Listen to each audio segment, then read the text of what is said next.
একজন নবজাতক শিশু তার মাকে ছাড়া যেমন বড় অসহায় হয়ে পড়ে, তেমনি একটা সময় জ্ঞানহীন অহংকারী মানুষগুলির মুখস্থ বিদ্যায় অর্জন করা সার্টিফিকেটগুলি অচল হয়ে পড়ে। দেখেন কি আজব দুনিয়া! দেখিতেছি, শুনিতেছি, বুঝিতেছি, কিন্তু পালন করিতেছি না। আফসোস, মানুষ কত মন বোলা প্রাণী। আপনি কি জানতে চান? আপনি কি বলতে চান?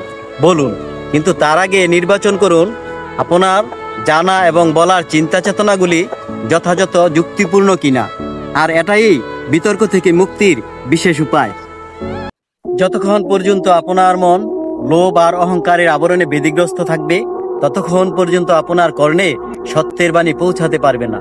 তেমনি অর্থলোভী দখলদারি মানুষরূপী শয়তানেরা কখনো আল্লাহর দেওয়া আদেশ নির্দেশ হুকুম পালন করে না। কি জগৎ দেখিতেছি ভাই!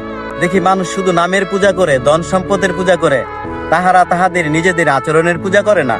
আফসোস, সৃষ্টির সেরা জীব হয়েও একটি বোবা পানির চেয়ে আচরণের দিক দিয়ে মানুষ অনেক দুর্বল।